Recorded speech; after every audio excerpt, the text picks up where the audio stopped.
honestly, guys notice it more when you're out winning games, right? If Cleveland starts off in a bad start, they're not doing well, and all of a sudden Shedeur or Dillon Gabriel are doing well in 7-on-7, they're throwing dimes, and practice drills, the number one defense can't stop them. People take notice of that, and the more that the players see it, they're gonna then the comments start happening over the lunch table. They start happening throughout the building, and that's when the pressure really will get severe. The Cleveland Browns were focused on resolving their quarterback situation until Jason Kelce made pointed comments that triggered a strong reaction from ownership. The response inside the organization was immediate and intense. What exactly did Kelce say that has the dog pound on edge and the front office under pressure? We've seen that miserable game by the Cleveland Browns. So they throw Joe Flacco in there, and I like Joe Flacco. He did good, but they gave him the resource of all the first-team guys. Then they throw Dillon Gabriel in there with first teams and second teams. So Dillon always is getting protected. The same thing again, they gave this scrub max protection on every play. Yeah, he completed some passes, but let's talk about his mistakes. He's still inconsistent with his throws, but he at least had max protection. The Cleveland Browns continue to be defined by inconsistency and avoidable setbacks. Even as fans hoped the organization had turned a corner, Jason Kelce, fresh off retirement, offered a direct critique that reignited doubts about the team's direction. His remarks implied the franchise's structure and decision-making remain unstable and recent progress may not hold. The takeaway for leadership is straightforward. Identify core issues, align on a coherent plan, and execute with discipline. For supporters, it's another sign that the problems run deeper than a single season. They throw Deion Sanders in there with the lowest cab drivers you couldn't even get on 5th Street. And I'm pissed off, bro, because the play calling was abysmal. Look, even if you don't like Shedeur didn't even get a chance to be trash. Even if you think Shedeur is garbage, he didn't even get a chance to be garbage. That's how awful the offensive line was. Kevin Stefanski still doesn't want to give Shedeur second strings and first strings reps. Why is that? Browns ownership's response shifted from measured to urgent. The pattern is familiar in Cleveland. The team once treated Johnny Manziel as a franchise solution, retained Hugh Jackson for a second year despite results, and invested heavily in Deshaun Watson through a costly trade and contract. These decisions reflect aggressive but poorly aligned planning. The outcome has been continued instability instead of sustained progress. That this was the guy that they wanted to start. He's seasoned, he's experienced, he still has a big-time arm, even at his age, and they open with the Cincinnati Bengals. They wanted that experienced guy. He was always going to be the guy. They were not going to start Dillon Gabriel or Shedeur Sanders in week 1. Kenny Pickett had a hamstring injury. It makes it easy to go with Joe Flacco. And the question isn't and wasn't going to be who's the starter in Cleveland. The question is, who's going to be the backup in Cleveland? Who's going to be the number 2 quarterback when they open the season against these Bengals? Fans still show up season after season, expecting improvement and bracing for setbacks. The usual pattern has been early optimism followed by a gradual collapse. But last season was different. For a sustained stretch, the Browns looked organized and competitive, resembling a functioning team. Couple days, 3 days until roster cutdowns, how do you feel about that? Do you feel like you belong here on this team?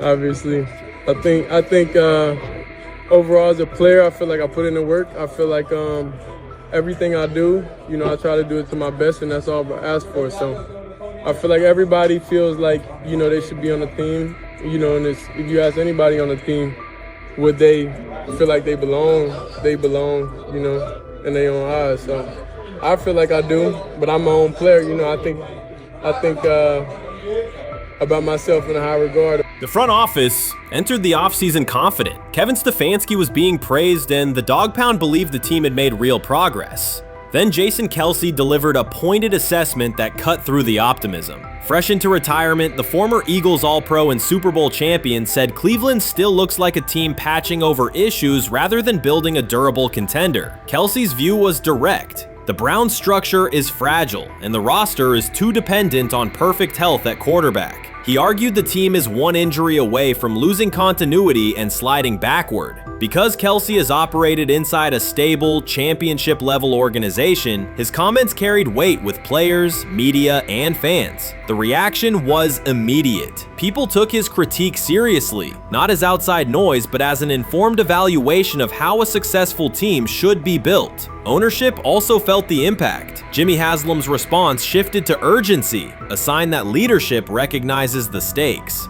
The criticism arrives in the context of prior high-risk decisions, especially the fully guaranteed $230 million commitment tied to Deshaun Watson. Watson has missed time and shown inconsistency when available, and the contract has constrained flexibility. Kelce's remarks highlight why depth, alignment between the front office and coaching staff, and a clear contingency plan at quarterback are non-negotiable. The takeaway is straightforward. Cleveland must convert last season's progress into a stable framework, protect the quarterback, deepen critical positions, and establish a plan that survives injuries and short-term setbacks. Without that, the games that fueled optimism will remain temporary.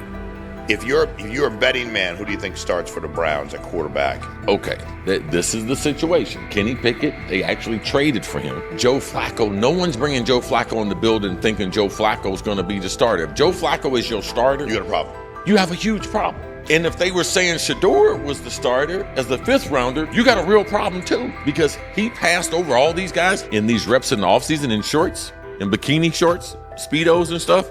Like, no. That kind of stuff. So I'm not that surprised. When you put down a 3rd round pick on a quarterback, you do believe he has a certain skill set. Jason Kelce stated the obvious. Cleveland committed to a quarterback who hasn't played at an elite level in years, and Joe Flacco's playoff run didn't change the long-term outlook. Ownership appeared more upset that the criticism was public than by the substance of the critique. Many fans agreed. They've seen this pattern before. Rosters age, injuries are inevitable, and when a single contract dominates the cap, one setback at quarterback can undermine the entire season. Kelce's broader point was about structure. The Browns prioritized the high-cost, uncertain starter over depth and contingency. The late-season surge masked issues that remain: limited cap flexibility, thin depth at key positions, and an offense that lacks a credible plan B.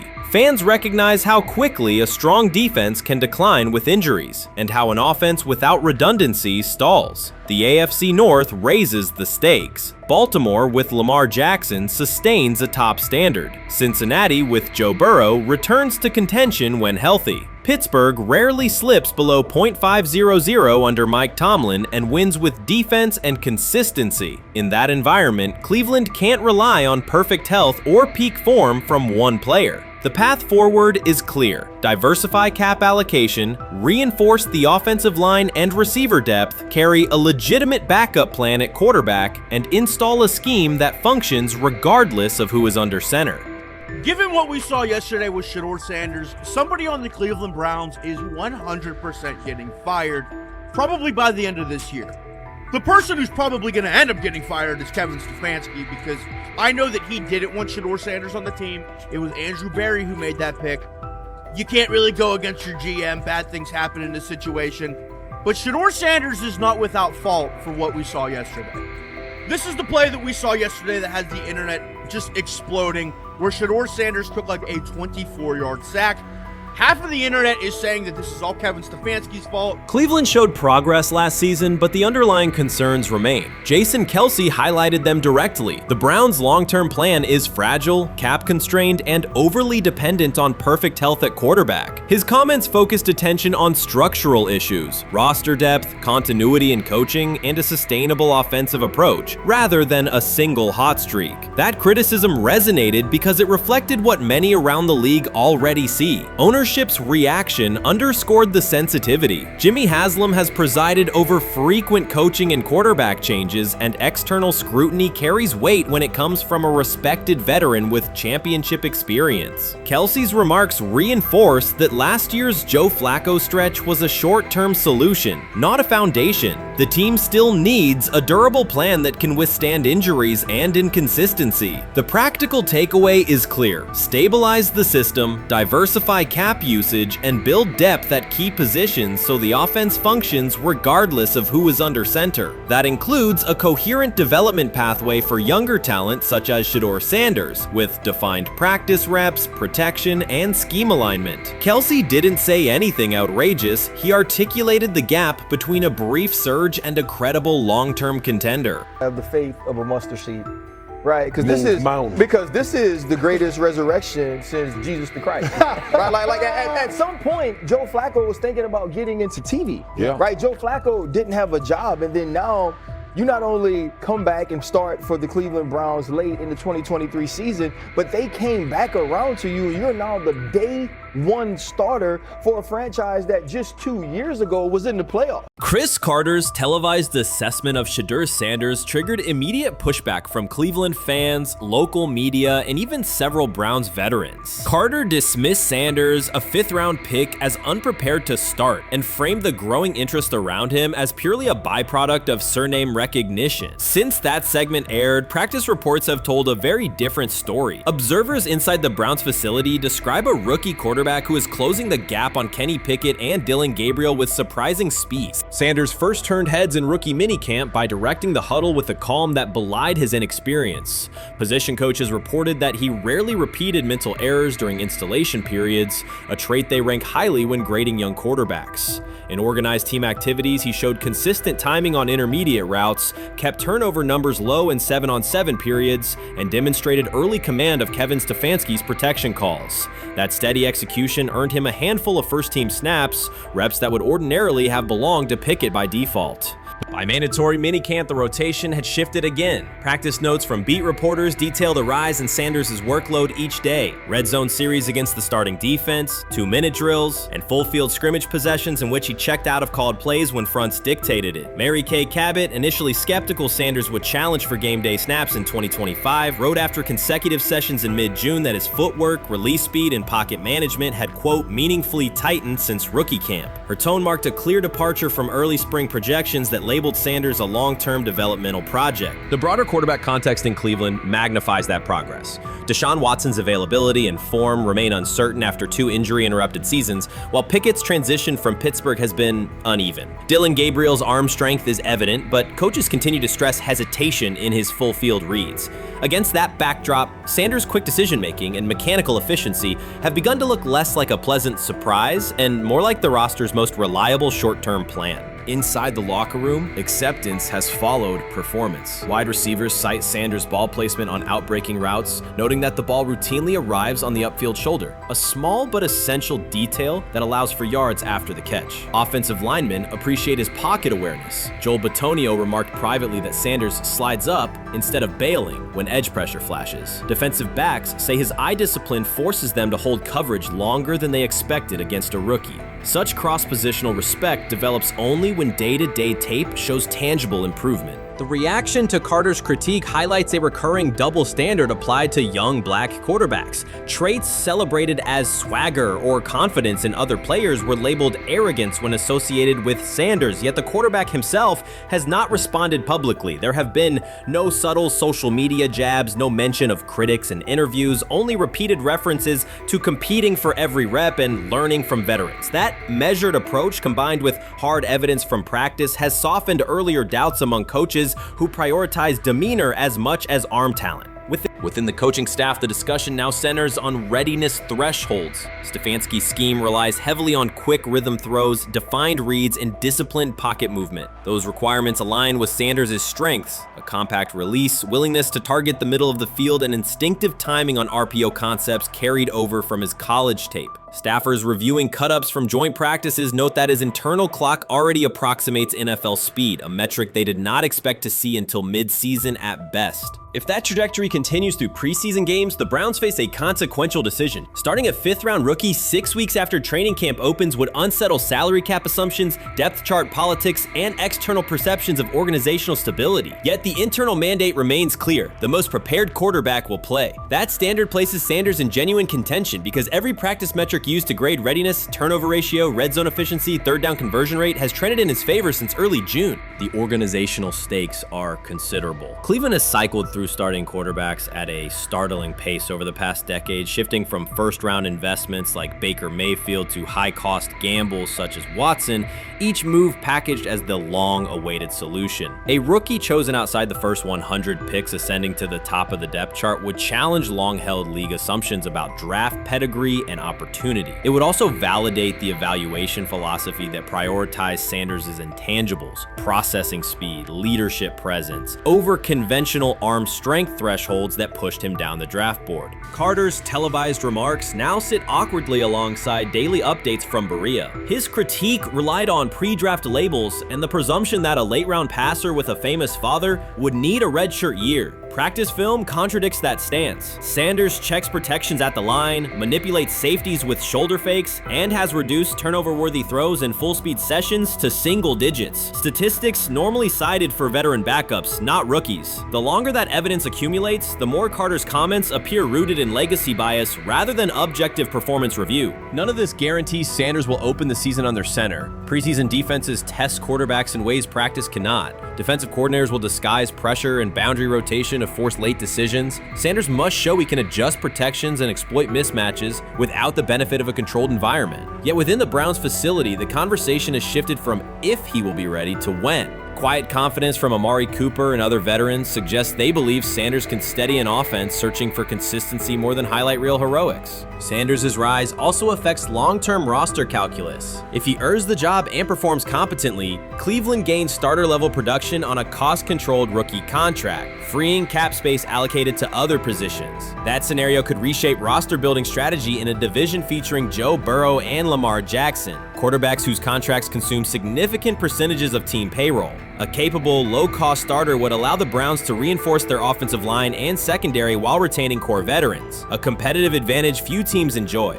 For now, the focal point remains daily improvement. Sanders continues to arrive before sunrise, reviewing the previous day's install with the quarterback coach, then staying after practice to throw on-air routes with receivers low on the depth chart. Coaches track those habits closely because consistent routine underpins performance when adversity strikes in live games. Each incremental gain strengthens the argument that readiness depends on preparation and aptitude, not draft slot. Carter's segment reminded the league how quickly assessments can become outdated when they lean on perception over evidence. Sanders' steady climb up the depth chart underscores the counterpoint. In the NFL, tape is the final arbiter. Should Sanders translate practice efficiency to preseason success, the Browns may discover that the solution to their long-standing quarterback riddle arrived quietly in the 5th round, carrying little more than confidence and a willingness to work. Shedeur Sanders did not treat day 4 of Browns training camp as anything other than work. He completed 8 of 11 passes with 3 touchdowns, operating with control and accuracy throughout the red zone periods. The throws were varied, a well-placed ball to rookie Luke Floria that led him across the goal line in stride, a firm throw to Cade McDonald over middle after a quick read, and a tight window completion to Deontay Johnson at the back of the end zone with 2 defenders closing. The sequence showed timing, poise, and placement under pressure.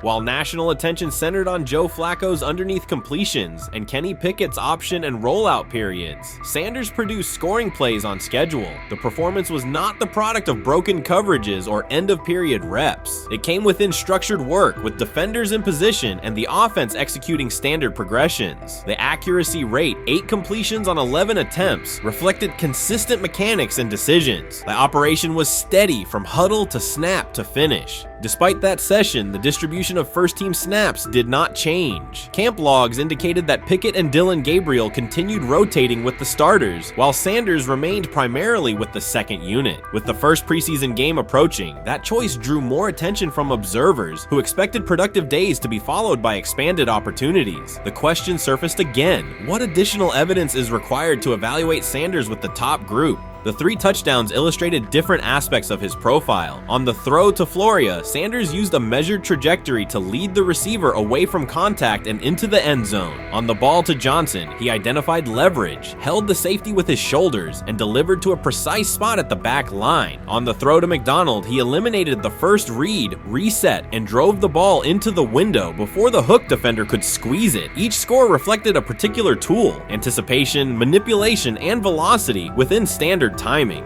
Comparisons to the other quarterbacks were straightforward. Pickett produced 2 touchdowns but placed 1 late ball that exposed a receiver to contact near the goal line. Gabriel accounted for 1 score, with additional gains coming on checkdowns and designed movement. Flacco advanced the ball in short increments without finishing drives during the same period. Sanders converted opportunities into points repeatedly and without turnovers. The rotation, however, remained unchanged. Head coach Kevin Stefanski and the staff continued to allocate first-team work to the same group, describing the process as an open evaluation. In practice, that has meant extended starter reps for Pickett and Gabriel, veteran scripts for Flacco, and second unit periods for Sanders. The disconnect between output and opportunity was notable, particularly given the stated goal of reaching an early decision at quarterback. When asked about the timeline recently, Stefanski said the preference was to decide sooner rather than later, an acknowledgement that the window for assessment is limited as preseason approaches. Speculation about motives is common in such situations. The discussion has included references to front office perspectives and ownership influence. Owner Jimmy Haslam is widely viewed as supportive of drafting Sanders. General manager Andrew Berry is known for prioritizing fit, traits, and process within the roster building model. Stefanski reports to Berry, and the practice plan reflects coaching evaluation within organizational parameters. None of that guarantees any outcome. It does explain why rotations can remain conservative even after strong individual periods. Regardless of internal views, the most useful next step for the evaluation would be a defined set of first-team snaps for Sanders to put comparable tape next to his peers.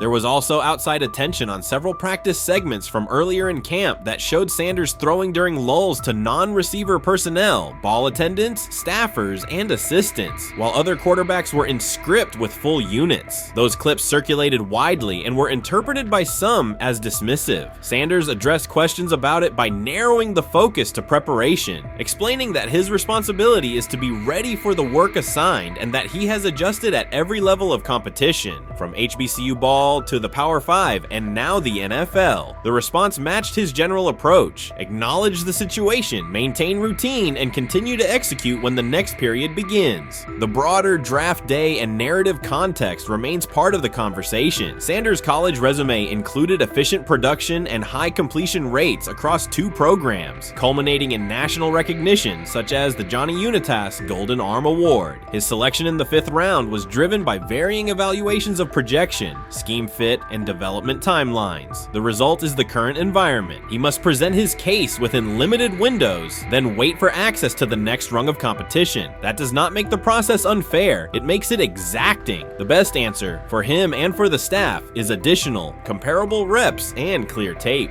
Fan reaction after day 4 was direct. Social accounts and comment threads filled with assessments that centered on performance rather than reputation. Sanders produced 3 touchdowns, avoided negative plays, and showed command in the red zone. Supporters pointed to that tape and asked for opportunities with the starters to verify whether the same rhythm carries over with the top receivers and linemen. The message was not about headlines. It was about the logic of evaluation in a compressed calendar. From an operational standpoint, Sanders' day reflected consistent fundamentals. His base was disciplined, his eyes matched his feet, and his timing aligned with route depths. On the Johnson score, he used a subtle shoulder turn to hold the safety before resetting and throwing to the back line. On the McDonald throw, the ball was out on the second hitch, arriving before the defenders could converge. On the Floria play, the arc and placement minimized the hit risk and maximized the run-through. Those are portable traits. They translate across units if the timing with receivers is established through reps. The staff's balancing act is real. They must prepare the presumed week 1 starter with sufficient continuity while also giving developmental players enough exposure to judge ceiling and floor. That tension is present in every camp. The cleanest path through it is to carve out defined first-team sequences for each competitor and evaluate the tape against comparable defenses and situations: high red zone, low red zone, 3rd and medium, and 2-minute. Sanders' performance on day 4 strengthened the case for such an allocation. Context matters off the field as well. Earlier in the offseason, 2 speeding citations, 91 miles per hour in Brunswick and 101 miles per hour in Strongsville, prompted public comment from Berry, who emphasized standards and safety. Sanders accepted responsibility, stated that he learned from the incidents and moved on. In camp, he has kept the focus on football tasks, install retention, cadence management, protection IDs, and post-practice review. He has also continued to build rapport across position groups, including veteran receivers and defensive defensive backs so that timing and expectations are clear when reps arrive. None of this diminishes the experience of the veterans in the room. Flacco has decades of film, Pickett has multiple seasons of NFL starts, and Gabriel brings mobility and a defined collegiate profile. It does, however, underscore the purpose of camp, to align decisions with current performance. Sanders produced the most efficient scoring period of the day. The next logical step is to see that operation with the starting unit, document the results, and compare them to the other candidates under the same conditions. The preseason opener will compress timelines further. Install packages expand, and coaches begin to narrow personnel groupings. If the objective is to identify the quarterback who can operate the offense most cleanly on Sundays, then structured exposure now will give the staff better information later. A small but deliberate set of first-team snaps for Sanders, scripted early downs, a third down sequence, and a red zone series would provide data without disrupting broader preparation. Until that occurs, Sanders can only continue to control process and execution. Day 4 showed what that looks like when opportunities align. Efficient reads, disciplined mechanics, and finishes in the end zone. He did not seek attention for the sequence. He put it on tape. If the evaluation remains consistent with the stated competition, comparable snaps should follow. If they do, the staff will have a clear, side-by-side measure. If they do not, the question from observers will remain the same. What more needs to be seen to justify the look? For now, the record from day 4 is clear. 8 completions on 11 attempts, 3 touchdowns, no turnovers, red zone precision, consistent control at the line and in the pocket. Those are tangible outputs. They merit a defined opportunity with the starters as the team moves toward preseason and the decision that follows. Whether or not that opportunity arrives immediately, Sanders has shown the preparation and execution necessary to be evaluated on equal footing. The next step is a matter of allocation, not speculation. You can't fire the owner because he can't fire himself. Yeah, someone's head's going to roll, unfortunately, in this situation. And it's probably Stefanski and Barry. I saw on The Athletic. I don't think that's fair, by the way. Stefanski, that part. I agree. I was saying the other day on my podcast that Barry should be fired. And I said I wouldn't fire Stefanski, but a couple of people made the point of saying, well, if you fire the GM, you got to give him a chance to hire his own coach, which is fair. That's true. Mm-hmm. So I would fire Barry. I would hire a new GM.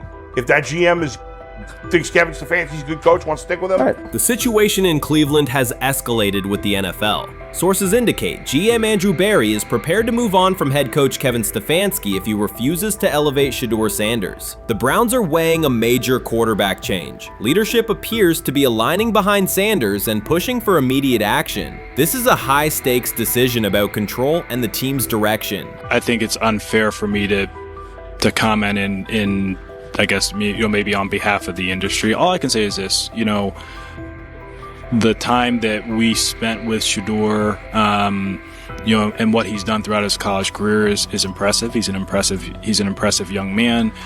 He's a really good quarterback. Sometimes, fit comes into play. And I'd also say this, there are 4 more rounds of the draft. And then maybe lastly, it's less about where you get picked and what you do after you get picked. That's really the most important thing. Getting to know him over the course of the spring, he has a ton of resolve. Andrew Barry appears to be at a breaking point. Pressure from fans and within the organization to play Shedeur Sanders is intensifying. Barry is pushing for a move towards Sanders, while head coach Kevin Stefanski remains cautious about altering the depth chart. The divide is clear. One side wants acceleration, the other a measured rollout. The organization is under heavy scrutiny, and the focus has shifted to when, not if, Sanders sees the field. Has the 4th highest odds of any head coach this season to be fired. He's clearly on the hot seat. It's been a discussion for really a couple years now, dating back to last season's 3-win season. And he's always had kind of hot and cold seasons. And now the sports books are saying he's 4th on the list. Number 1 is Mike McDaniel of the Miami Dolphins, Brian Dable of the Giants at 2, Shane Steichen at 3, and there is Kevin Stefanski plus 650 to be fired. This has moved beyond tension to outright stubbornness. Rather than elevating Shedeur Sanders, the staff has chosen Dillon Gabriel. The current depth chart looks less like a forward plan and more like resistance to change. Fans have been clear about who they expect to see, yet the organization keeps delaying. every week without a real evaluation of Sanders slows development and blurs accountability. Cleveland is choosing a conservative approach when a decisive decision is needed, sending a message of uncertainty to both the locker room and the city. Now being the third string quarterback for the Cleveland Browns, was that so much was made out of unbelievable.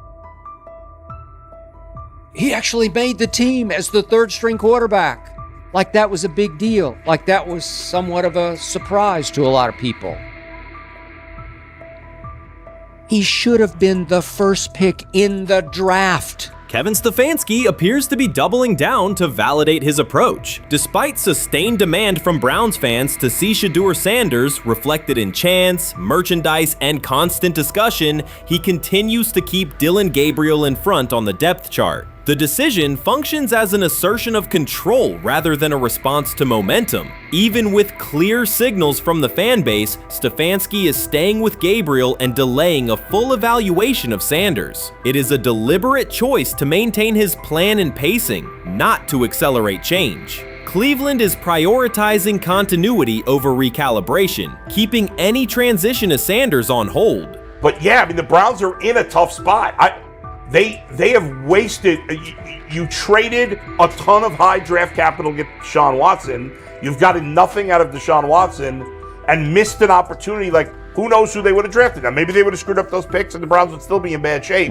Andrew Berry is likely frustrated watching Dillon Gabriel default to conservative throws while the offense stalls. From a football perspective, this appears to be the hill Kevin Stefanski is choosing to stand on. Keeping Gabriel ahead of Shedeur Sanders has limited the unit's explosiveness and prevented a full evaluation of a higher ceiling option. Drives end quickly, field position flips, and momentum is lost while Sanders remains on the sideline. Fan patience is wearing thin. Each ineffective series intensifies criticism and shifts scrutiny toward the coaching staff's criteria for the depth chart. With every additional snap for Gabriel, the decision reads less like an open competition and more like rigid adherence to a plan that isn't producing results. The optics are clear. A dynamic quarterback sits while a cautious approach keeps the offense in neutral. If this continues, accountability questions will grow inside and outside the building. What performance benchmarks keep Gabriel ahead of Sanders? When will Sanders receive first-team reps in live situations to allow a fair comparison? The front office must decide whether to preserve continuity or pivot toward a timely assessment of Sanders. The longer the current approach stays in place, the more it signals stubbornness rather than adaptation, and the more pressure mounts to realign the plan with on-field output.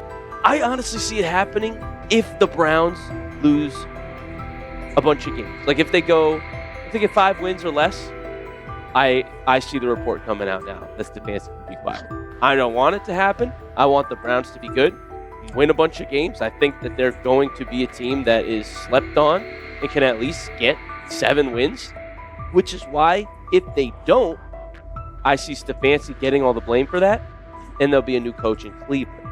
Because their players, to me, are there once again. We've talked about the incredible rookie class. The approach in Cleveland lacks consistency. One week, Andrew Berry signals he wants Shedeur Sanders on the field. The next, Dillon Gabriel gets the reps and the plan stays conservative. Through it all, Kevin Stefanski shows limited urgency despite pressure on his job security. Fans are asking for an offense that can push the ball, change field position, and produce points. Instead, the unit leans on short throws and cautious sequencing. Gabriel's play keeps the ceiling low and momentum static, while a full evaluation of Sanders is postponed. The result is growing frustration and a clear disconnect between the front office, coaching staff, and expectations in the stadium. The NFL tried to teach him and his father a lesson. You don't act like that. You don't talk like that before a draft. We'll show you how our game is played. We will watch you plummet all the way. I think he would have gone undrafted except for that owner in Cleveland. And he is the key to everything because he is something of an against the grain maverick owner. He's kind of a wannabe Jerry.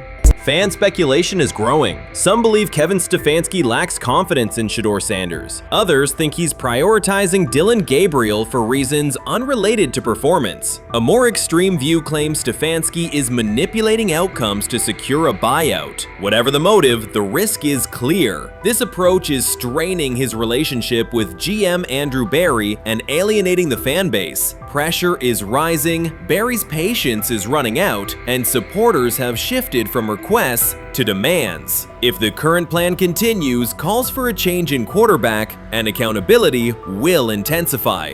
I view things as I got time. I got time to be able to grow and mature, and be able to understand the ins and outs of the defenses and be able to get the good insight from the vets in the room. So I look at it as, a plus, and whenever, it's time for me to play them. Shedeur Sanders rolled into Browns camp and instantly made the whole practice feel like a recess pickup game. NFL vets suddenly looked like they'd forgotten the playbook and were just trying to keep up. With that being said, I see some balls coming out of Shedeur Sanders at that camp, and I'm like,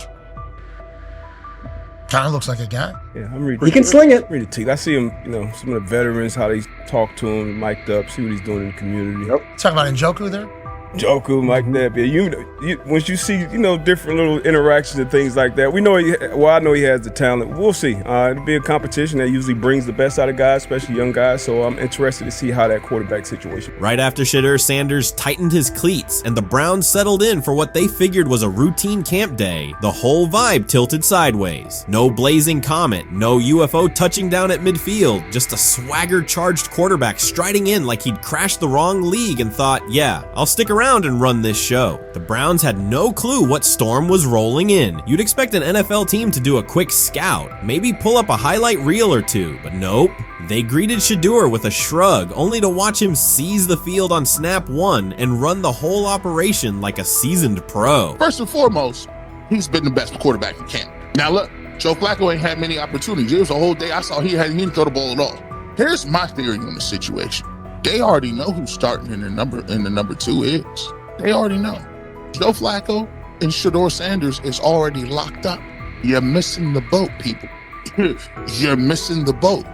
Your boy, Kenny Pickett and Dillon Gabriel, they're fighting. Shedeur didn't merely clock in, he hijacked the session. One moment he's loosening his arm, the next he's roasting veteran QBs like faded names on busted draft boards. Defensive coordinators everywhere had the same gut punch reaction.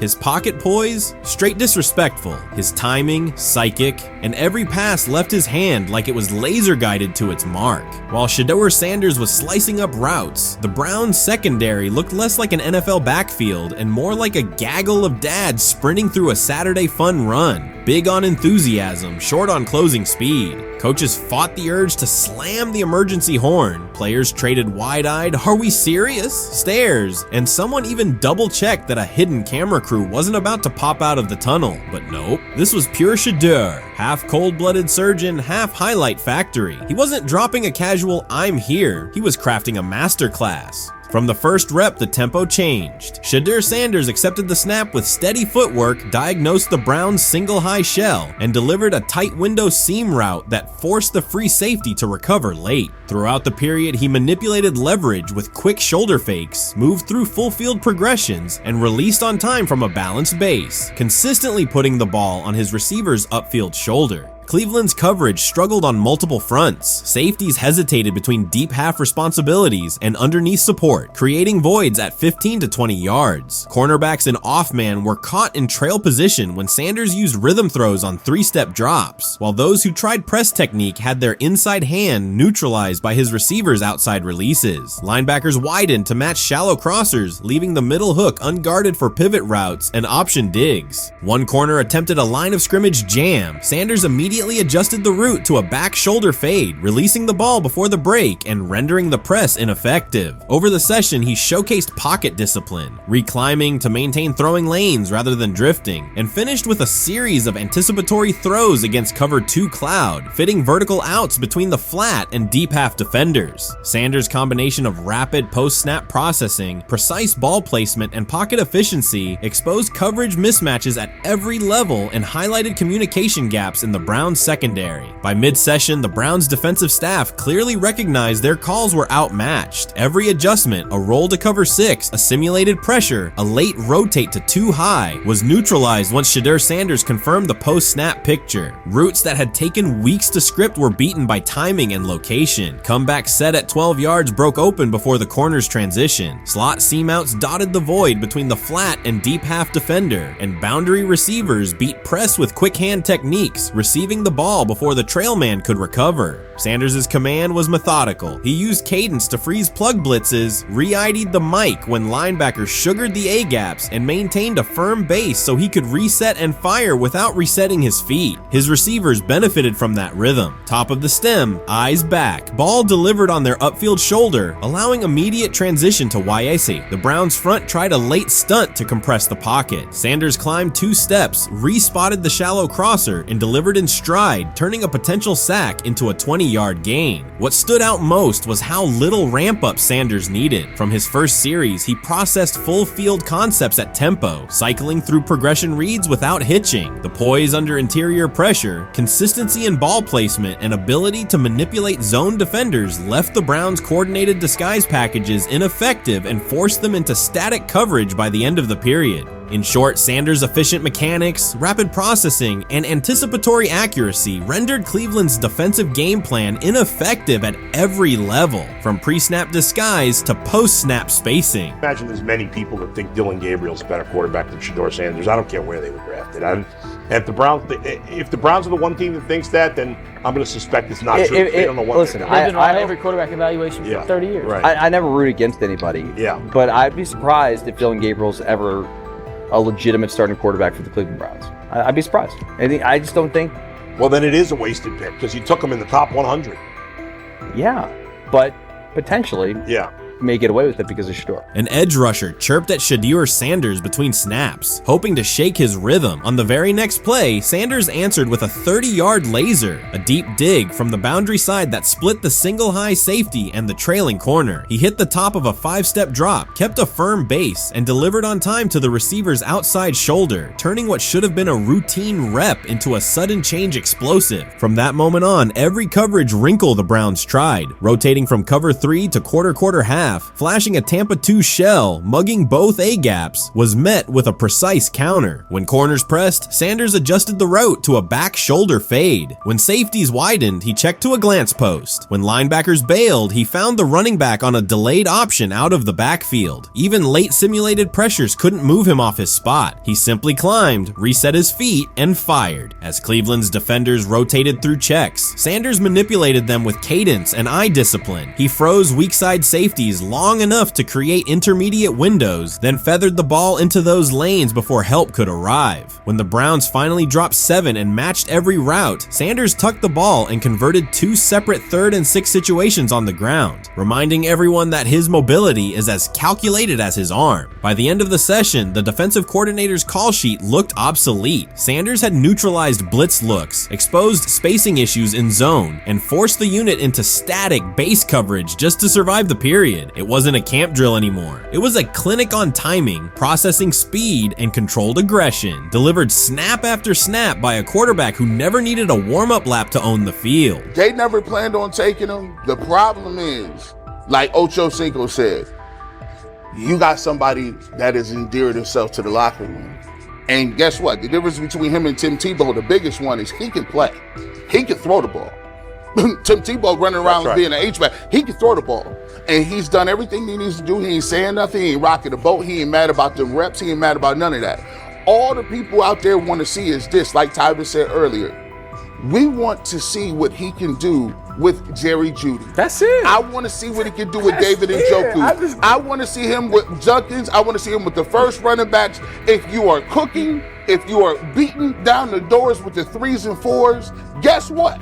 You deserve more. From the first team period on, Cleveland's secondary looked a step slow. A deep third safety hesitated on a post-snap rotation, leaving Deion Sanders free to climb the pocket and fire a 22-yard out that arrived before the defender could plant and drive. The supporting cast around him, players fighting for roster spots, not Pro Bowl invites, benefited from his command. Sanders used tempo to control the defensive front, altered protections at the line, and located throwing lanes so quickly that one receiver didn't register the catch until he crossed the goal line. As the Browns tried new personnel groups, coverage busts multiplied. Starters slipped out for hamstring stretches while rookies rotated in, only to find the ball arriving on their blind side before they'd completed a midpoint squeeze. On a later 3rd and long, Cleveland finally closed the interior rush lanes, compressing the pocket with 3 defenders. Sanders pivoted through the traffic, stepped into a narrow escape window, and, without resetting his shoulders, whipped a no-look pass to the boundary curl for a fresh set of downs. The throw turned a potential sack into an explosive play and left the coaching staff scrambling for answers. The people who are fascinated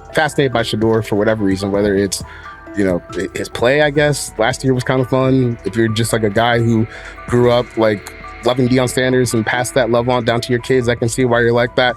The one thing I will give them is you're looking at this quarterback room. If you're a fan of Shedeur and say, why can't he go beat Dylan Gabriel or Joe Flacco or Kenny Pickett?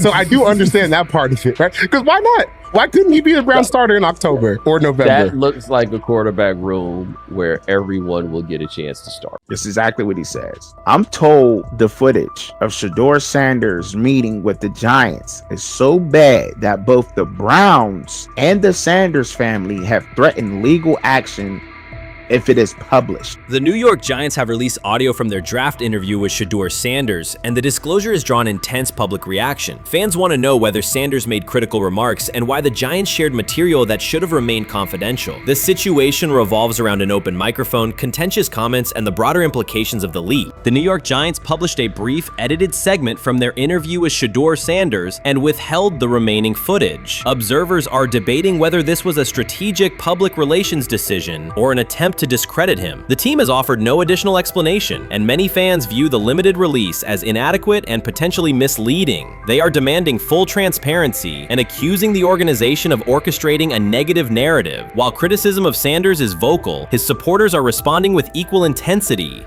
There was another team that he sat down with. What do you mean it didn't go well after that? So he was pissed that they did that to him. They did that to him. He counter-confronted the them. same thing they do to every other quarterback prospect. They did that to him. They slide in a mistake to see if you catch it. Right.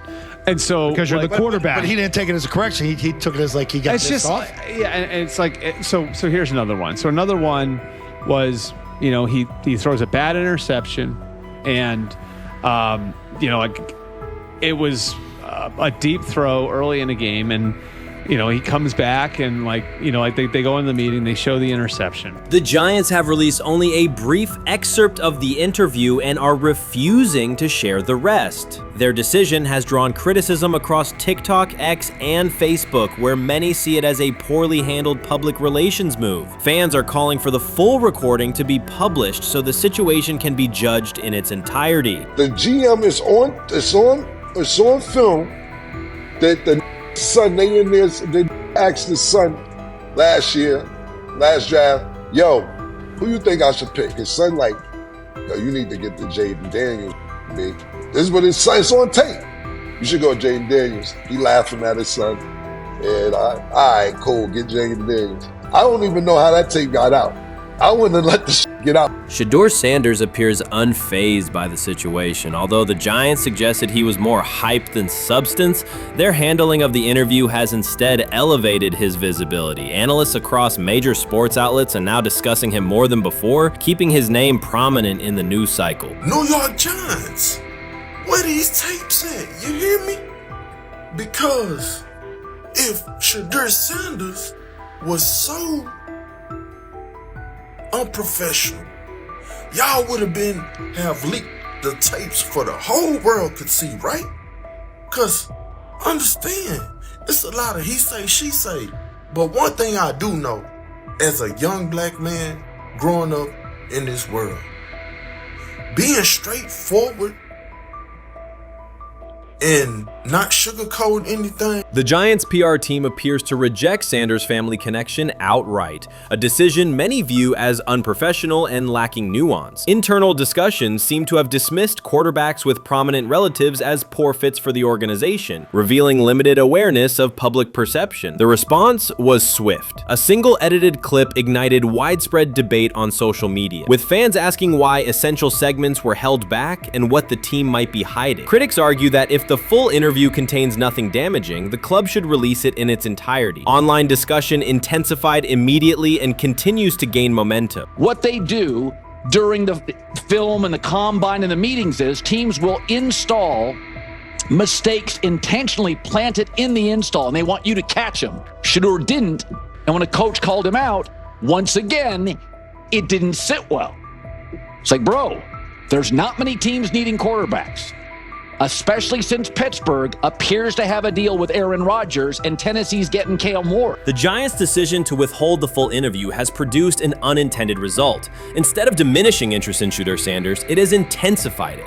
Media outlets and analysts are now examining every on-field rep, press comment, and public appearance as evidence of how he conducts himself under scrutiny. Each throw, adjustment, and answer is tracked and evaluated against league standards, reinforcing the view that he remains composed and professional. Many fans contend that the organization has misrepresented Sanders and suggest the issue may stem from the Giants' view of his father, Deion Sanders. They see the partial release as an attempt to raise doubts about his character by association. That perception has only made his profile more compelling. The discussion has shifted from whether he deserves a high draft position to how effectively he withstands sustained pressure. Sanders is now regarded not just as a talented prospect, but as a symbol of resilience, central to debates about transparency and organizational strategy. Even if the Giants eventually provide more context, the visibility they have created for him is unlikely to fade. The most fun yet the most difficult thing I cover and we cover all year long is not games. It's the NFL draft. Because I've said this many times, you get lied to for a month to 2 months up to it. And so often during the draft, and every few drafts, there's a guy that really falls, precipitously falls. This year it was Shedeur Sanders, it's been Aaron Rodgers, it's been Dan Marino. Every few years somebody falls a lot. And so, but those stories don't come out until like the fall. Criticism of Shedeur Sanders from within the Giants organization has become increasingly public. Team communications appear focused on casting him as an overhyped prospect, whose character should be questioned, a narrative that seems aimed at shaping opinion rather than assessing performance. Yet each selective release or negative remark has instead amplified attention on Sanders and elevated his reputation. Efforts to confine him to a narrow, unfavorable image continue to produce the opposite effect, reinforcing his position as an underdog who endures external pressure. The debate has shifted from football analysis to broader concerns about narrative control and transparency. Fans, reporters, and online communities are still urging the Giants to publish the full interview, arguing that only complete context can resolve speculation. The organization's refusal to comply has intensified scrutiny and led many observers to conclude that the team underestimated public reaction and now faces questions it could have avoided with full disclosure. The tapes, the New York Giants have the tape. They definitely have the tape. It's confirmation that they had the tape. Shedeur didn't do nothing. It's what they saying he did. I'm gonna tell you what these mixed reaction right here. So we already know about the New York Giants, but the Pittsburgh Steelers head coach Mike Tomlin reported admired Sanders' talent, but hesitated to draft him due to previous challenges with quarterbacks like Russell Wilson and Justin Fields, leading to more cautious approach. Las Vegas Raiders. Sanders met with Raiders at the NFL scouting combine and expressed enthusiasm about potentially joining the team. His familiarity with the West Coast offense and quick release was noted positive, though concerns about his ceiling. Hours after the Giants posted that short audio clip, the timeline never slowed. Comment threads filled with frame-by-frame breakdowns, lip-read attempts, and side-by-side comparisons of what was said versus what was left out. Reporters called league contacts. No one could explain why a franchise would stir this level of curiosity only to seal the vault. Each refusal sharpened focus on Shedeur Sanders, turning routine throws into national talking points. Analysts kept circling back to the same note. His cadence at the line looks unchanged, steady against the noise. Hashtags demanding the full interview, trend drop, and trend again. Podcast hosts bump scheduled segments to lead with the leak. Rival teams get asked how they would handle a similar situation, then quietly check their own archives. Inside Giants headquarters, the plan to shape the story looks less like strategy and more like a slow burn spotlight they can't switch off. And now every preseason snap, every media availability, every stray sideline camera angle gets fed into a loop that asks, what are they still hiding? The file remains locked. Curiosity keeps compounding. Until someone presses upload or steps to a podium and explains the redactions, the subject drifts away from depth charts and play design, fixing instead on secrecy, control, and the risk of underestimating how fast attention turns pressure into permanence. Momentum isn't fading, it keeps recalibrating. Louder, impossible to mute. When he led college football in completion percentage and he threw almost 40 touchdowns for over 4,000 yards, how tall was he? Because they make it seem like he shrunk all of a sudden, RC. Oh, how lively was his arm? Because all I know is somebody did that. Somebody threw for over 4,000 yards, somebody threw for almost 40 touchdowns, and somebody led college football in completion percentage. Now, I'm trying to figure out, what I try to figure out all the time, Mel, is how a guy that hadn't played football in almost 5 months. Shannon Sharpe has publicly defended Shedeur Sanders and criticized those questioning him. Sanders has earned higher recognition and some fans are responding negatively. Although there's debate about whether he belongs on a second team list, Sharpe maintains that Sanders' career is clearly ascending. Reactions on social media are mixed. Some users are angry, others are surprised, and a few say they anticipated this result. The conversation remains active. When reports confirmed that Shedeur Sanders had been elevated from second team to near top tier status, Shannon Sharpe issued an emphatic response. He delivered a detailed rebuttal to critics, underscoring why Sanders deserved the promotion and directly challenging those who doubted the decision. I don't think that he was underprepared during these meetings. I don't believe any of these stories that he showed up arrogant and that he was bombing his interviews. I mean, you watch the film, he's on time, he's on point. You watch his interviews, he answers like a 10-year NFL veteran. Like, he's clearly dominating OTAs. It's every single day there's a new report of how well he's doing for the Browns in OTAs. And I mean, you can say what you want, it's just OTAs. Okay, if that's your new narrative, then he's doing exactly what he needs to be doing. He's on point, he's on time, he's getting the respect of his teammates, and he's making plays. So we're gonna see years down the line, something's gonna come out that I don't know what exactly it was, but something will come out. Critics have been waiting for an opportunity to dismiss Sanders. They labeled him overrated, accused him of benefiting from nepotism, and claimed his profile came only from his last name and polished image. Within their own echo chamber, they cited every game in which he fell short of huge passing numbers as validation of their doubts. Since Sanders has begun receiving formal recognition, criticism has escalated. A wave of self-appointed analysts is dissecting his throwing mechanics and team role, and many online commentators now argue that his promotion reflects deeper problems within the sport. Shannon Sharpe rejected each criticism directed at Shedeur Sanders. During the broadcast, he turned a routine segment into a detailed examination, acting as presenter, interrogator, and fact-checker. Sharpe walked viewers through game film, season statistics, and scouting reports to show why Sanders merited his recent promotion. Whenever a panelist claimed Sanders had not earned the role, Sharpe countered with completion percentages, efficiency ratings under pressure, and documented late-game drives that changed outcomes. He stressed that the backlash was driven less by on-field evidence and more by reluctance to revise earlier opinions. Sharpe argued that critics were upset not because Sanders lacked qualifications, but because his progress contradicted their initial narrative. By the end of the discussion, Sharpe had moved past simple defense and reframed Sanders as a clear example of performance-based advancement, demonstrating that early predictions can be wrong. Never heard of no Dylan Gabriel or Tyler Shock. What the hell is that? So how is Shedeur Sanders going behind them? I'll tell you how. Collusion. 4 different times they passed on him. How the hell does that happen? 4 rounds. It doesn't happen to a quarterback. We've never seen anything like this before. Shedeur Sanders with the watch. Shedeur Sanders with his bravado. Shedeur Sanders with this supposed arrogance or whatever. Shedeur Sanders' advancement did not happen by chance. While detractors questioned his resume online, he continued to prepare, attend every practice, and deliver accurate throws under pressure. The contrast between his output and the complaints directed at him has been stark. Some critics even argued the selection committee was, quote, biased toward performance, as if rewarding strong play were improper. Rumors quickly followed. Certain commentators speculated that a public relations push from the Sanders family must have influenced voters, suggesting everything from coordinated media strategies to alleged favors for coaches. None of these theories addresses the basic point. Sanders earned his promotion through consistent production, poise in the pocket, precise ball placement, and efficient decision-making. Shannon Sharpe highlighted these facts during his response. He noted that Sanders' performance performance metrics justify the recognition and emphasize that resistance to the move stems more from prior prejudice than from substantive evaluation. For Sharp, the goal was clear: present the data, challenge unfounded claims, and correct the narrative. The discussion, therefore, became a broader statement about acknowledging merit and abandoning outdated assumption. Colin Cowherd defend college basketball coaches who have gotten a DUI, come to their defense and say they didn't need to be fired, that they deserve a second chance. But Shedeur Sanders drives 40 miles over the speed limit, gets a one-on-one ticket, and Colin Cowherd comes on his show today and says he's out on Shedeur Sanders. He's seen enough. He can't support him anymore.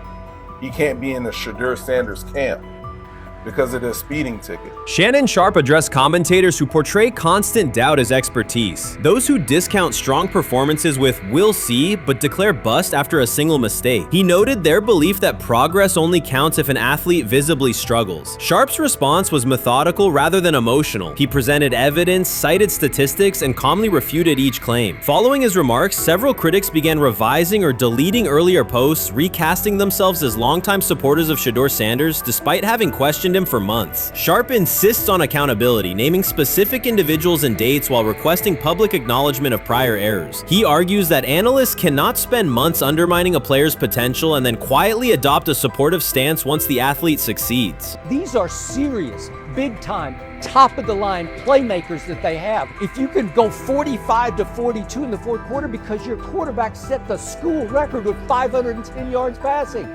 He was flawless. Shedeur is big time. I didn't know for sure, will it translate to the next level of competition? Yes, it might translate to the next level of competition as he can play. Critics who once claimed Shedeur Sanders was unprepared now hesitate to acknowledge their mistake. They resist retracting earlier comments and struggle to accept that an athlete can succeed without their approval. Sanders continues to share practice clips and game highlights without engaging the debate, while Shannon Sharp documents every dismissive remark, ready to revisit them on national television. The disapproval did not slow Sanders. It underscored his progress and exposed the gap between perception and performance. As a result, the conversation has shifted. Analysts who doubted him now describe him as undervalued and publish detailed evaluations of his mechanics and game management, suggesting long-standing familiarity with his career. In a matter of weeks, critics have recast themselves as advocates, demonstrating how quickly opinion can change when consistent results leave little room for doubt. Shannon Sharp signaled that his commentary is not over. He considers Sanders' advancement a positive outcome for every athlete who has been overlooked or criticized for having confidence. Sharp stressed that analysts do not have the authority to determine who deserves recognition based on personal preference. The reaction to Sanders' promotion, he argued, revealed how quickly opinions can shift once results are undeniable. Sharp pointed out that many vocal critics became quiet when confronted with objective performance data. This exchange, Sharp insisted, reached beyond defending a single quarterback. It challenged the practice of dismissing achievements that do not fit familiar narratives. He reminded viewers that success does not require external approval and that consistent talent will surface despite online commentary intended to minimize it. While critics reconsider their positions, Sharp remains steady, assigning credit to the athlete and allowing the scoreboard to confirm the argument. In his view, the statistics speak clearly enough. Sharp also emphasized that the intensity of the backlash must be placed in context. College football is a volatile environment where unexpected outcomes are common. Therefore, declaring failure based on incomplete evidence only weakens the credibility of sports analysis. The discussion underscored the need for measured evaluation rather than reactive judgment. Zach Jackson and him and everybody else that we talked to have said that Shedeur looks good. He looks really good. Yes. He looks better. And we got Zach that say Dillon Gabriel ain't even an NFL quarterback. It's true. So how is it that this man can't get a rep with the ones, but that non-NFL quarterback can? We all what agree sense with that. does that make? Some observers now claim that recognizing Shedeur Sanders' strong performance undermines football's traditional standards, even though they previously argued he received coverage only because of his father. Faced with Sanders' current statistics, those critics are searching for explanations that fit their earlier narrative. The data have always been clear. Their earlier objections ignored that fact. Shannon Sharp is openly highlighting this reversal, comparing past negative remarks with Sanders' recent 400-yard games to demonstrate the gap between criticism and evidence. Sharp did not force these commentators to backtrack. He simply displayed their earlier claims alongside Sanders' results, allowing the contrast to speak for itself. Many observers declared Deion Sanders was finished. They argued that his public style attracted unnecessary attention, that his health had deteriorated too far, and that his coaching career was approaching an abrupt conclusion. They misread his resolve. When speculation intensified, Sanders did not schedule a press conference or issue a formal statement. Instead, he released a short video recorded at his Texas home, walking alongside recording artist Lil Wayne. The footage established two facts. Although Sanders still walks with a limp, he remains active, and he intends to return to the sideline. Reports from USA Today and ESPN confirm that Sanders had temporarily left Colorado to recover from a significant, undisclosed medical condition. He lost 14 pounds and missed several summer practices, leading to widespread debate about his future. Unofficial sources suggested complications related to previous blood clot issues, but no official diagnosis was provided. Throughout Sanders' absence, numerous media outlets framed his situation in crisis language, frequently questioning whether he would coach again. By comparison, when coaches such as Lincoln Riley paused their duties for health or family reasons, coverage emphasized understanding and patience, an imbalance that reflects a common difference in how high-profile black coaches are treated. Sanders' silence was not a retreat, it was a period of recovery. During rehabilitation, he relied on family, faith, and trusted colleagues, yet stayed connected to his program through brief online updates. The video with Lil Wayne demonstrated that he retained strong support from influential friends, countering narratives that portrayed him as isolated or on the verge of retirement. The visual evidence showed that his setback is temporary, and that he remains determined to lead Colorado into the forthcoming season. Since accepting the Colorado position, Sanders has dramatically elevated the program's national standing. He first drew national attention to Jackson State and the broader HBCU football landscape, then moved to Boulder and transformed a one-win team into a central storyline in college athletics. His approach, combining hip-hop culture, direct communication, and open expressions of faith, has challenged conventional expectations for head coach behavior. Each step forward has been met with heightened scrutiny. His time at Jackson State was labeled a publicity stunt, his departure for Colorado was framed as abandoning HBCU culture, and his social media presence has been cast as distraction from traditional coaching responsibility.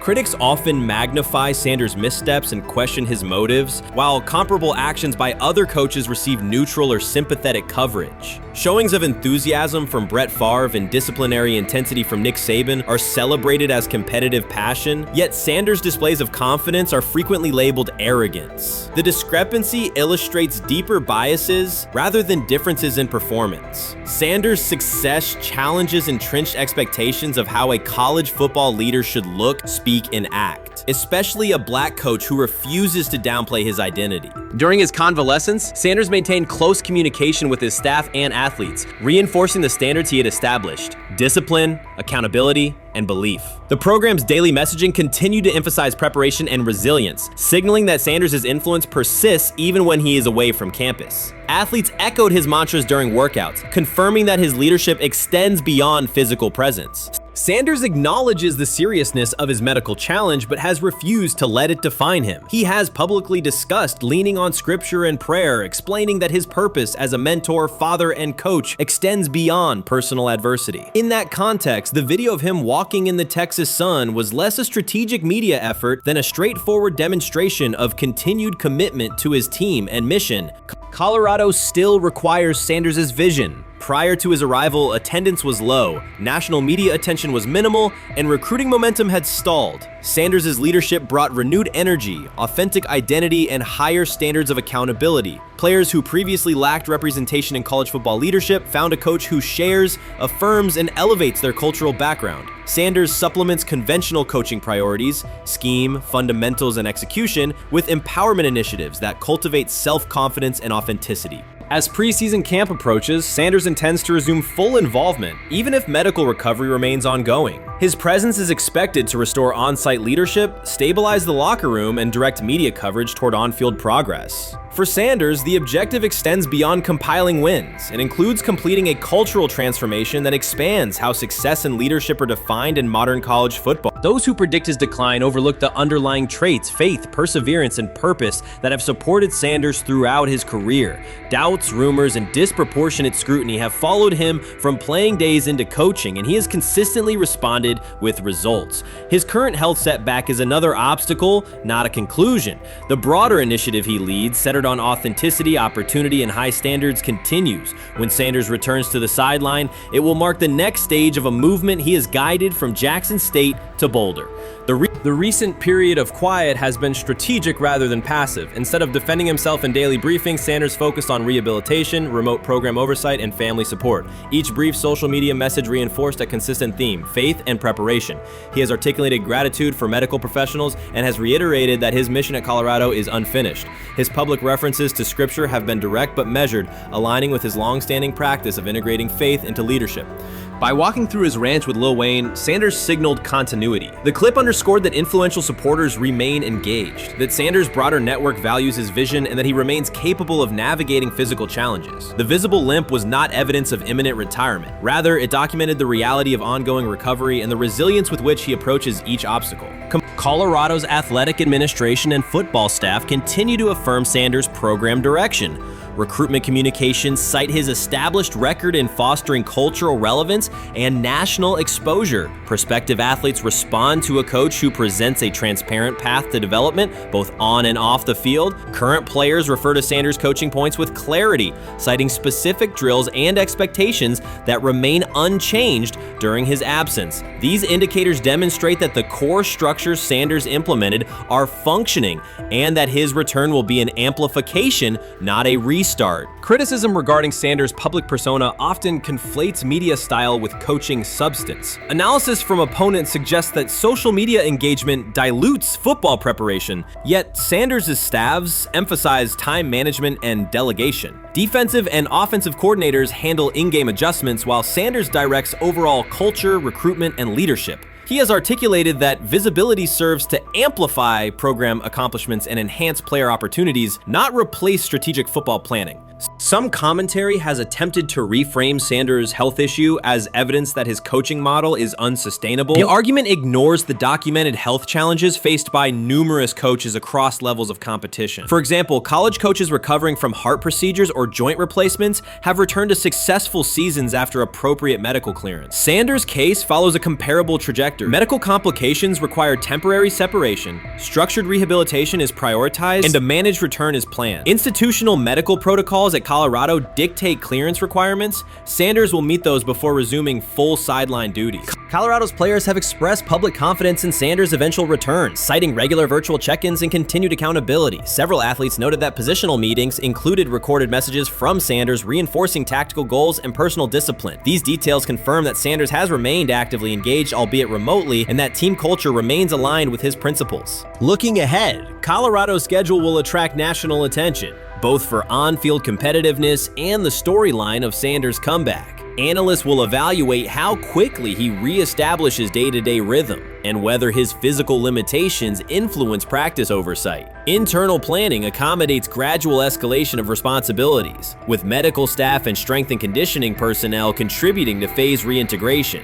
The broader significance of Sanders' return extends beyond Colorado. His visibility continues to challenge prevailing narratives about leadership styles and pathways in college athletics. By prioritizing authenticity, open articulation of faith, and cultural expression, Sanders offers a contrasting template to more conventional models. His eventual recovery and sideline presence will reinforce the argument that diverse leadership profiles can succeed in elite collegiate competition. In summary, rumors of Deion Sanders' coaching demise were premature. Verified reports confirm a substantial but temporary medical setback. He used the time away to focus on health, sustain program engagement, and rely on a support system anchored in family, friends, and faith. His recent public appearance demonstrated active recovery and reaffirmed his intention to resume leadership in Boulder. The forthcoming season will test Colorado on the field, but it will also underscore the durability of Sanders' vision, one that combines competitive ambition with cultural resonance. Observers who continue to question his longevity overlook the resilience and purpose that have defined his career. Sanders' return is imminent, and the movement he leads remains intact. They say training camp decides depth charts, but Shedeur Sanders began fighting for his job long before he will step inside the Browns facility. While most first-year players squeezed in one last vacation, he slipped onto a private field in Texas, strapped on Cleveland's helmet and shoulder pads, pulled a fresh number 2 jersey over his chest, and started rifling timing routes as if it were the opening drive of week 1. No cameras, no hype track, no product placement, just sweat, cadence, and ball placement. A rookie does not rehearse in full game gear unless he already envisions himself commanding the huddle. Plenty of observers shrug that clip off. They insist the 5th rounder, quote, isn't ready, cling to depth chart conventions, or whisper that the name across his shoulders did most of the talking on draft day. Maybe it is the Deion connection, maybe it is a preference for prospects who blend quietly into the background, or maybe the league's gatekeepers fear the possibility that the kid is better than the quarterbacks they have spent months promoting. Whatever the motive, the countdown has started, and video rarely lies. Shedeur Sanders is not preparing to arrive. He is preparing to lead.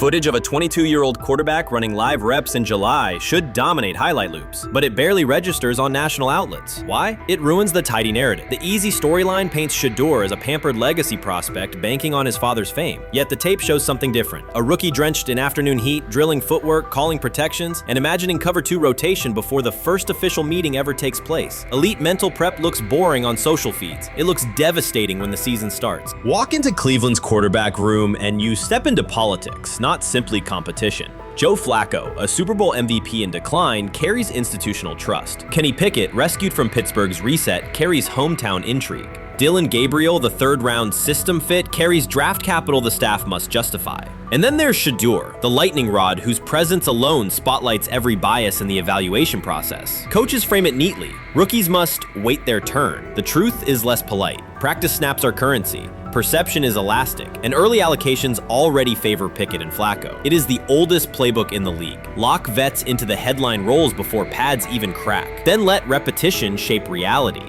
Sanders refuses to cooperate. He is not a 4th-string camp arm. He has engineered game-winning drives under national scrutiny, operated against live blitz looks most prospects never face, and more than any quarterback in the room, documented his own off-season obsession. No social media rollout, no brand consultant, just pads, cleats, and an unlit practice field. If his last name were Smith, pundits would label him the sleeper of camp. Instead, politics trails every throw. Training camp rotations expose organizational intent. Beat writer Fred Greetham already reports that Pickett and Flacco will open with first-team reps when veterans report July 23rd. Gabriel grabs the developmental snaps, leaving Sanders the leftovers. That isn't performance-based, it's narrative-safe. Gabriel doesn't threaten hierarchy, Sanders bends gravity. Watch the details. Does Shedeur steal 11-on-11 snaps with the 2s? Does he run red zone installs or 2-minute drills? If he does, coaches are admitting he is forcing his way in. If he doesn't, they are postponing the inevitable. Either way, the private field reps have sharpened his timing and condensed his release. He is not hoping for an opportunity, he is prepared to seize one the instant it appears. Cleveland's joint practices amplify that tension. First come live periods against the Panthers, then sessions with the champion Eagles. Those reps belong to the starters, so Flacco and Pickett will absorb most of Carolina's disguised pressure and Philadelphia's exotic fronts. Sanders' proving ground will be the preseason opener on August 8th. Under the stadium lights, he will get entire series, real reads, pockets collapsing for real. If his command mirrors the footage from Texas, coaches will have to answer why he never saw earlier work.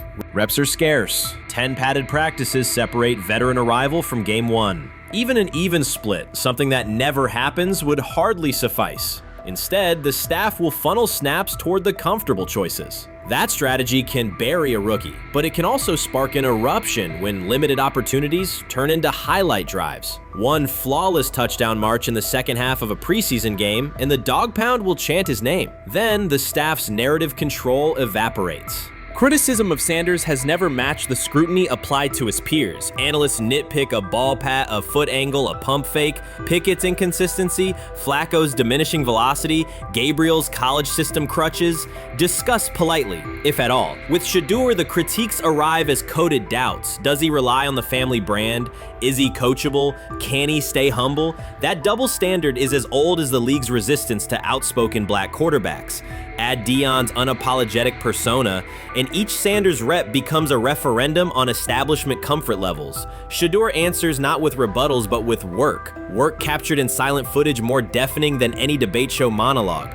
quarterback drama masks broader roster cracks. The Browns receiver group is crowded yet unproven. The safety room failed to create turnovers a year ago, interior defensive linemen are still rehabbing, and the offensive line must retool on the fly. Which quarterback can navigate that turbulence? Flacco's pocket mobility is limited, Pickett's confidence remains fragile, Gabriel is months away from processing NFL disguises, Sanders, forged by perpetual doubt, offers poise under chaos and meticulous preparation, a combination this franchise has lacked since, well, almost forever. Forget politics, depth chart etiquette, and recycled sound bites about developmental timelines. The only metric that counts now is who did the work. Sanders pounding through full gear scripts in late June is not vanity, it's vision. While the league sleeps, he refines his drop steps. While media speculate, he rehearses third down checks. He has already decided what he is. The organization must decide if it can recognize it in time. The preseason will provide the answer. Live bullets, real blitzes, stadium noise. When those throws leave his hand under pressure, no one will discuss ball pats or surnames. They will ask how a quarterback this prepared slipped to round 5. And if the performance matches the preparation, excuses about lack of reps will dissolve. It will be production against perception, and Shedeur Sanders has been producing where no one could see. Ready is the wrong word. He has been ready. Watson says he has been mentoring Shedeur Sanders at the quarterback position. The biggest failure in the NFL is now mentoring quarterbacks. The most overpaid underdeliverer at the position is now mentoring 2 rookie QBs and a Super Bowl champ. So what exactly are you mentoring him at? You have had 24 civil lawsuits that you paid off to go away. And when you play, you are as ass as those massage therapists are, apparently. Shedeur Sanders is also a show. It's all about him. It's all about anything else. If you don't see that by now, then you're just blinded. Cleveland's second most talked about player has yet to take a professional snap, and it isn't Deshaun Watson. Rookie quarterback Shedeur Sanders has already captured the locker room's attention and the fan base's enthusiasm, creating a visible shift in the team's internal dynamics. Watson, once the uncontested focal point, now shares the spotlight with a newcomer who has only practiced in shorts. The Browns are experiencing a rapid, unforeseen change in popularity within their roster. Four-man competition. It's not. It's 2 guys versus 2 guys. It's the 2 older guys to be the starter. Yeah. It's the 2 younger guys to position themselves however it may be and show little improvement every single day, right? So, of all the things I'm watching the first 5 when they break a session, the first 5 with the veterans, with the ones. Who's in there, where are they going? The ball's going to Jerry Jeudy, right? Flacco's no dummy, lasts as long as he has, right? He can really whiz it. But as we go on, I want to watch these guys because they probably just got plays installed Tuesday, and they're out there running on Wednesday. Shedeur Sanders arrived in Cleveland and immediately commanded attention. The rookie has yet to take a preseason snap, yet the energy around him inside the building and across social media eclipses what many veterans receive in an entire season. Fan enthusiasm is so strong that Deshaun Watson's jerseys are already drifting toward the clearance rack at the team store. In a matter of days, Sanders has become the roster's second most popular figure, while Watson watches his once secure QB1 status and public approval shrink by the hour. Shedeur or Deshaun? Who do you want as your quarterback next year? Honestly, Shedeur. I love Deshaun though.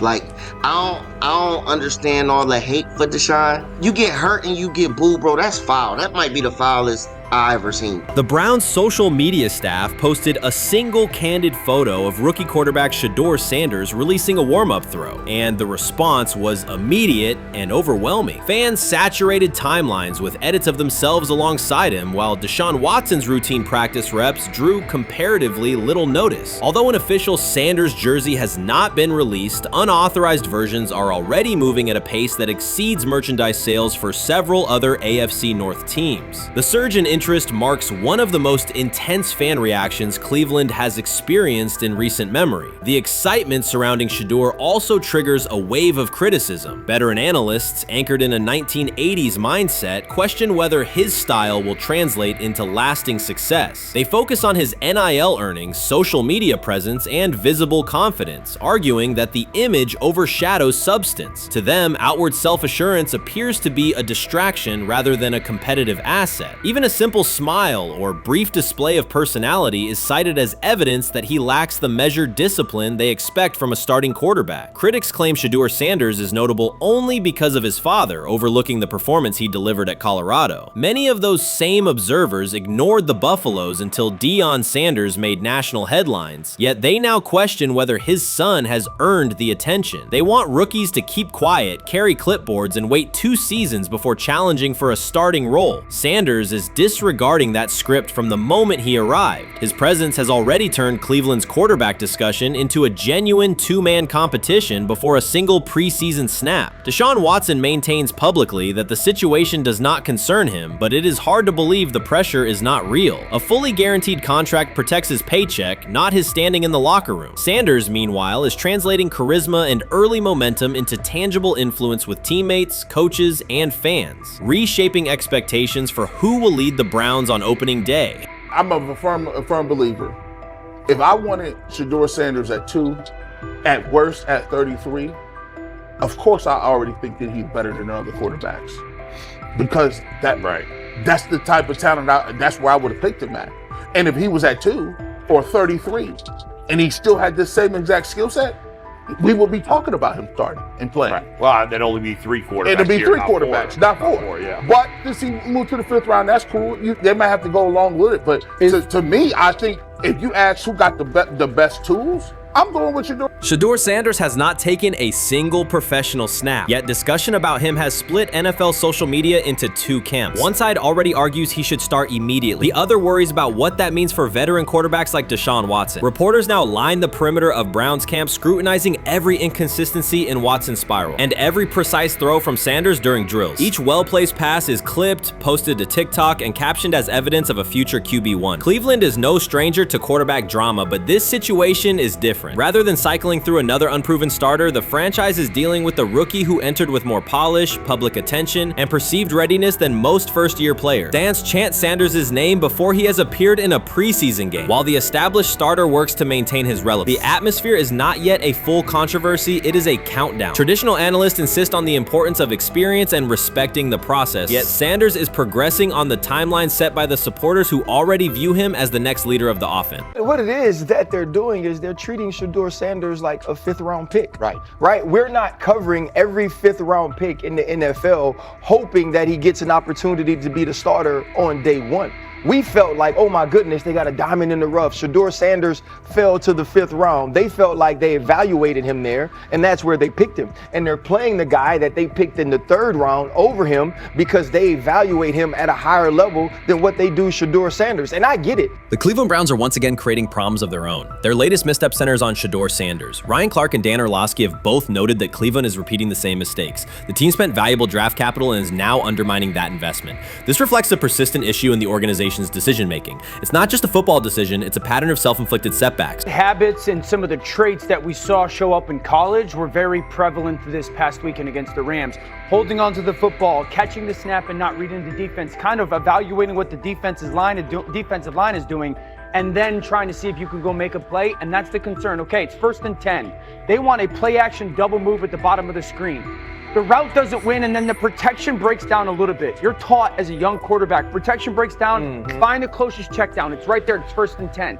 He gets to like the 4th part of the... The Cleveland Browns have long carried a reputation for instability. Even when it appears they are turning a corner, the organization finds a way to create new problems. Momentum gives way to questionable decisions and progress stalls. The latest situation centers on Shedeur Sanders. It highlights recurring issues in leadership, planning, and execution. Instead of establishing a clear path forward, Cleveland risks undermining its own investment. There's a lot of players who feel like they should have been picked at a certain spot, should have been viewed in a certain way. But when you get on these teams, it's about developing the team, not doing what's individually best for a certain player. And that's what Kevin Stefanski has to do. And I get it. We want to say all the reasons why what's happening to him isn't right.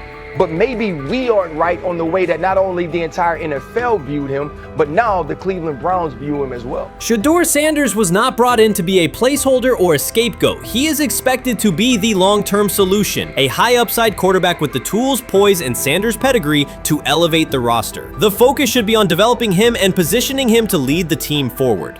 They sabotaged it. They rigged it against him today, putting him in with third and fourth stringers, fifth stringers.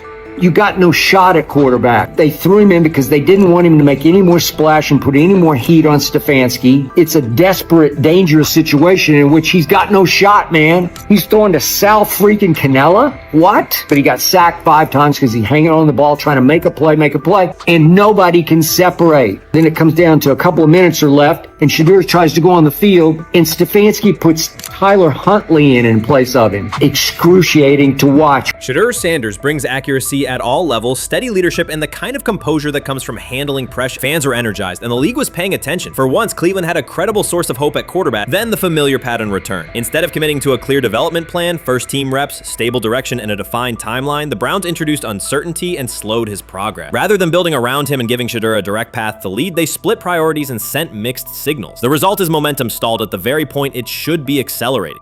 I also can't blame anybody who says, I don't necessarily trust this coaching staff to develop a quarterback or to evaluate the quarterback position. They've made some really oddball decisions at this position over the last several years, and I don't blame anybody for questioning, do these guys actually know what they're doing? I don't think that's unfair at all. The thing I would say is that they're desperate. They're very desperate. Like the entire organization is desperate. And if you really think they're going back to the coaches' offices and all getting around the table after session. This wasn't about scheme or play design. It was a pattern of mismanaging a young quarterback. From the start, the signs were clear. Shedeur Sanders arrived at camp without priority first-team reps or the confidence-building snaps a rookie need. Instead of a defined development plan, he was asked to compete from behind, treated like a depth option rather than a long-term starter. The message was, earn it later rather than build it now. When game action came, he was put on the field with limited preparation. Protection was inconsistent, and the play calling did little to ease his transition, more a stress test than a structured debut. The approach emphasized survival over progression, creating conditions where mistakes were likely and growth was harder to achieve. Analysts Ryan Clark and Dan Orlovsky highlighted the same points. The issues reflected organizational choices, not a shortfall in Sanders' ability. This was not a rookie collapsing under pressure. It was a franchise failing to provide the support, reps, and clarity required for a first-year quarterback to succeed. Shedeur moves slowly, kind of trying to see what's going on, and then that creates that sack fumble. So a lot of the stuff that we just saw in college is a big deal. This ball gets snapped at the 48-yard line. Defense has won the rep. Play is dead. Throw the ball away. It's first down. But instead we run and it's a 2.5, 3-yard loss. So instead of being 2nd and 10, we're 2nd and 13, we're dead. Again, here's the opportunity to throw the juke route. Hold, scramble. So some of those things that I was and others were concerned about on the college tape showed itself again. This is not the end of the world, though. This is part of his development. Cleveland managed to take a highly promising rookie and within weeks put him in a position where he looked unprepared. Ryan Clark called out the core issue. A first-year quarterback cannot succeed without protection, clear situations, and a controlled environment. Dan Orlovsky added that when a young quarterback isn't given structure, support, or coherent schemes, you're not evaluating ability, you're manufacturing failure. That's what happened to Shedeur Sanders. Browns fans weren't just disappointed with the results, they were alarmed by the process. This is a fan base familiar with quarterback missteps, yet even they recognize the pattern. A talented prospect subjected to poor planning and inconsistent guidance. After one preseason setback, the conversation shifted toward maybe Shedeur isn't ready instead of examining coaching, play design, and preparation. The reality is clear. The question isn't whether Sanders is ready, it's whether the Browns were prepared to develop and support him. Well, that would be a nice exit strategy because he would come up as doing Shedeur a favor. Like one's got to go, right? One's got to go, T, to clear this thing up. At some point, but I'm sorry, I know they don't care. If they were to trade Shedeur Sanders now after that preseason performance and he would go on to be good. The organization has cycled through quarterbacks for years, and the pattern is unchanged. Blame the player, protect the system, and repeat the same mistakes. Fans are split. Some argue Shedeur Sanders needs time and support, while others treat one rough outing as proof he isn't the answer. That division hides the real problem, the Browns' process. This isn't Shedeur failing, it's the team failing Shedeur. Across the league, successful teams create clear development paths. Kansas City brought Patrick Mahomes along behind a veteran and tailored the offense before handing him the job. Houston committed to CJ Stroud, built around his strengths, and let him grow with consistent direction. Smart teams invest, protect, and show belief. Cleveland did the opposite with Shedeur. Uneven reps, inconsistent protection, and unclear plans. Then question the outcome. That's not development, it's organizational mismanagement. These players have played a tremendous amount of football. Right. And I remember last year when Bo Nix came out of Oregon, we talked about all the easy throws Oregon creates. Right. The level of the skill players that are around him. And then we watched Bo Nix acclimate to the NFL game extremely quickly. I see a lot of those same traits in Dillon Gabriel. He gets the football out of his hands. He takes the throw that's available to him. He plays on time. And part of whether or not you get an opportunity to get on the field is the people that you're competing against. And I don't mean this in any disrespectful way to Shedeur, because I'm not only a fan, it's somebody I want to see succeed. The Browns will likely present this as part of a deliberate development plan, tough standards, resilience building, and testing a rookie under pressure. In practice, it isn't development. It's a damaging approach that undercuts growth. The organization has not shown a consistent model for nurturing young talent, and Ryan Clark and Dan Orlovsky highlighted that publicly. After Shedeur Sanders stumbled in a preseason game, the reaction was immediate. Headlines, polarized fan takes, and sweeping conclusions about his readiness. The front office offered little acknowledgement of the conditions he was placed in. Clark's point was direct. You do not evaluate a rookie by how he looks in a setup designed for failure. You evaluate him when he's properly supported. Orlovsky explained how poor coaching choices, protection, sequencing, and role clarity can quickly erode confidence and stall development. The issue was not Sanders' ability, it was Cleveland's process, which appeared disorganized and unprofessional for an NFL operation.